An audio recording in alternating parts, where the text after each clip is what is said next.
Hello दोस्तों।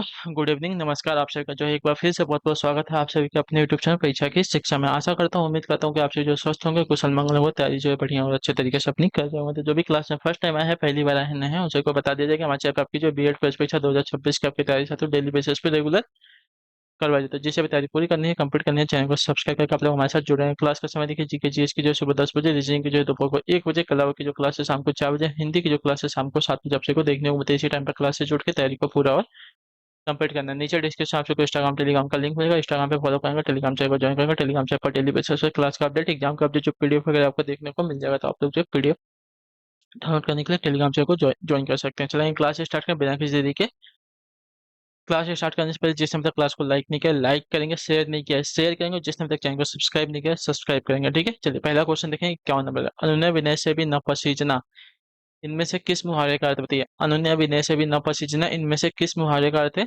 तो आपका राइट आंसर होगा टस से मस ना होने का। ठीक है, जो ऑप्शन नंबर सी दिया गया है राइट हो जाएगा। चलिए अगला प्रश्न है साथियों, 52 नंबर। प्रत्येक का संधि विच्छेद क्या हो जाएगा। प्रत्येक का संधि विच्छेद, तो प्रत्येक का संधि का प्रतिधन एक होता है। प्रत्येक, ठीक है, जो बी वाला ऑप्शन देगा आपका राइट आंसर। प्रतिधन एक, प्रत्येक का संधि विच्छेद हो जाएगा। ठीक है, जो भी ऑप्शन देगा राइट है। चलिए 53 नंबर है। नीर उपसर्ग से किस शब्द का निर्माण हुआ है बताइए। नीर उपसर्ग से किस उपसर्ग का निर्माण हुआ है।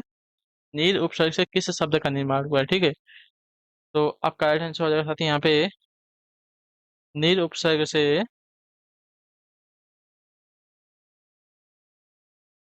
नहीं हुआ है ना। अच्छा, नहीं हुआ है पूछा हमसे। ठीक है, वही तो मैं सोचूं, निराकार में नीर है, निरपराध में नीर है, निर्भय में नीर है, लेकिन निदर्शन, निदर्शन में आपका नी उपसर्ग है। ठीक है, नीर नहीं है, इसमें नी उपसर्ग है। ये निदर्शन में आपका नीर उपसर्ग नहीं लगा है। 54 नंबर, उत्पत्ति की दृष्टि से कौन सा शब्द आपका भेद नहीं है। उत्पत्ति की दृष्टि से कौन सा शब्द का भेद नहीं है। ठीक है, यहाँ पे तत्सम है, तद्भव है, तेसर है, तद्धित है। तद्धित आपका जो है नहीं होगा। ठीक है, उत्पत्ति की दृष्टि से शब्द का भेद जो है तद्धित नहीं होगा। क्लियर सबको, तत्सम, तद्भव, देशज और विदेशी ये सभी हमारे उत्पत्ति की दृष्टि से शब्द के भेद होते हैं। ठीक है। 55 नंबर, रेशम, रमेश गिर पड़ा। रमेश गिर पड़ा, इस वाक्य में गिर पड़ा क्या है। तो गिर पड़ा, चलिए गिर पड़ा, तो दो या दो से अधिक भिन्न भिन्न अर्थ वाली क्रियाओं को मेल से बनने वाली क्रिया को संयुक्त क्रिया कहते हैं। ठीक है, तो गिरना और पढ़ना क्या हो जाएगा, संयुक्त क्रिया का उदाहरण हो जाएगा। ठीक है, कृदंत क्रिया, सहकारी क्रिया, संयुक्त क्रिया कहलाती है। ठीक है, अगला क्वेश्चन 56 नंबर, जीने के लिए उपन्यास के लेखक कौन बताइए। लेखक कौन है, जीने के लिए उपन्यास के लेखक कौन है।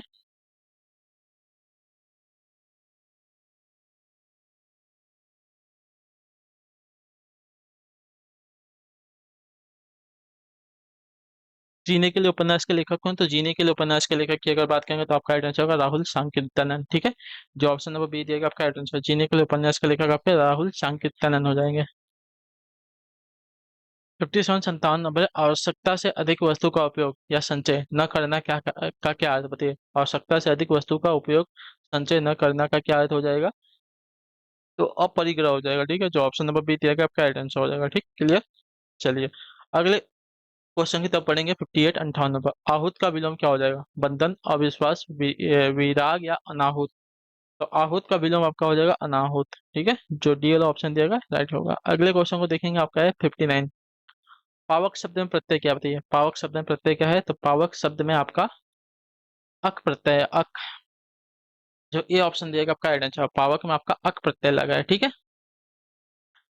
अगले क्वेश्चन की तरफ बढ़ेंगे। आपका है 60 नंबर, सूर्योदय का संधि विच्छेद क्या होगा। तो सूर्योदय, सूर्यधन उदय, सूर्योदय हो जाएगा। ठीक है, सूर्यधन उदय, सूर्योदय का संधि विच्छेद हो जाएगा। ऑप्शन नंबर जो बी दिया गया राइट हो जाएगा। ठीक है, सूर्यधन उदय, सूर्योदय। क्लियर है, ये आपका गुण संधि का उदाहरण है। चलिए 61, 61 नंबर, व्याकरण दर्पण किसकी रचना बताइए। व्याकरण दर्पण जो है किसकी रचना है, तो व्याकरण दर्पण देखा जाएगा तो शिवपूजन सहाय की रचना है। ठीक है, जो ऑप्शन ए दिया गया है राइट हो जाएगा। क्लियर सभी को, शिवपूजन सहाय की रचना जो है व्याकरण दर्पण है। 62, 62 अभ्यर्थी में कौन सी संधि है। अभ्यर्थी, तो अभ्यर्थी में अभिधन अर्थी। ठीक है, अभिधन अर्थी, अभ्यर्थी हो जाएगा। ठीक है, अभ्यर्थी हो जाएगा। और इसमें भी आपकी यड़ संधि है। ठीक है, चलिए, 63 नंबर, इनमें से कौन सा शब्द आपका वर्तनी वाला है, शुद्ध वर्तनी वाला है, ठीक है। पारगम में, पारगम में की वर्तनी जो दी गई है, ऑप्शन नंबर ए वाली आपकी शुद्ध हो जाएगी, ठीक है, पारगम में। ऑप्शन नंबर ए वाली वर्तनी आपकी राइट हो जाएगी। चलिए आइए, 64 64 नंबर, अवलोकन में प्रयुक्त उपसर्ग कौन सा है, अवलोकन। तो अवलोकन में आपका कौन सा उपसर्ग है, अ उपसर्ग लगा है, तो ऑप्शन नंबर बी राइट हुआ, ठीक है। अवलोकन में आपका अ उपसर्ग का प्रयोग हुआ है, तो ऑप्शन नंबर बी हमारा राइट हो जाएगा। चलिए, 64 64 65 65 नंबर, जब वह गाता है तब सभी शांत रहते हैं, इस वाक्य में जब वह गाता है क्या है। तो जब वह गाता है या क्या है इस वाक्य में, तो जब वह गाता है आपका क्रिया विशेषण उपवाक्य, ठीक है, क्रिया विशेषण उपवाक्य, तो ऑप्शन नंबर हमारा सी राइट होगा, ठीक है। जब वह गाता है तब सभी शांत रहते हैं, जो उपवाक्य किसी क्रिया की विशेषता बताते हैं उन्हें आपका क्रिया विशेषण उपवाक्य कहते हैं। 65 नंबर बताइएगा राइट आंसर, हिंदी भाषा का कौन सा रूप जो है मानक हिंदी के रूप में जो है स्वीकार किया गया है।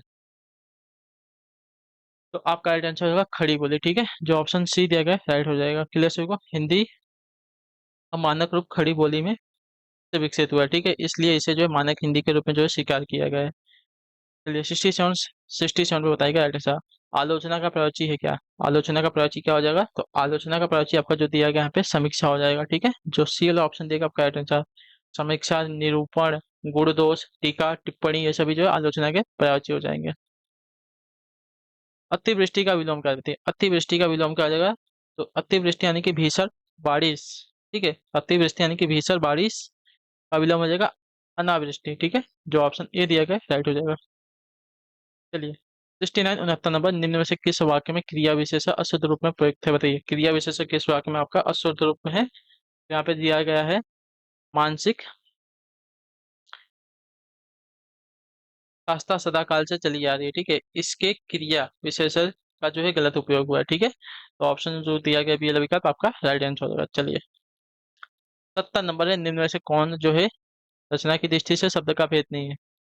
रचना की दृष्टि से, ठीक है, तो रचना की दृष्टि से आपका विदेशज नहीं हो, ठीक है।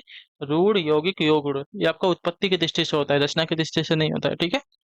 शब्द का भेद, तो ऑप्शन नंबर जो टी दिया गया राइट आंसर हो जाएगा, ठीक है। रचना या बनावट के आधार पर शब्दों के तीन भेद होते हैं, रूढ़, योग रूढ़, यौगिक शब्द, ठीक है। विदेशज जो है शब्द रचना की दृष्टि से नहीं, उत्पत्ति की दृष्टि की जो है शब्द का भेद होता है। ठीक है, तम राजऋषि, राजर्षि का संधि विच्छेद क्या होता है, राजर्षि का संधि विच्छेद क्या होता है, राजर्षि का संधि विच्छेद होगा राजा धन ऋषि से हो जाएगा, ठीक है, राजर्षि का संधि विच्छेद आपका राजा धन ऋषि से हो जाएगा, ऑप्शन नंबर ए जो दिया गया राइट हो जाएगा, ठीक है। और ये आपका गुण संधि का उदाहरण था। सब कुत्ते एक साथ दौड़ रहे हैं, ठीक है, वाक्य में कौन सा विशेष, सब सब बोला है तो क्या हो जाएगा, अनिश्चित संख्यावाचक हो जाएगा, ठीक है, सब बोला है तो आपका अनिश्चित संख्यावाचक विशेषण हो जाएगा, तो ऑप्शन नंबर जो ए दिया गया राइट आंसर हो जाएगा, ठीक। चलिए, 72 हो गया, 73 पे बताएंगे, जिस संज्ञा से अनेक वस्तुओं अथवा प्राणियों के समूह का बोध होता है उन्हें उसे क्या कहते हैं।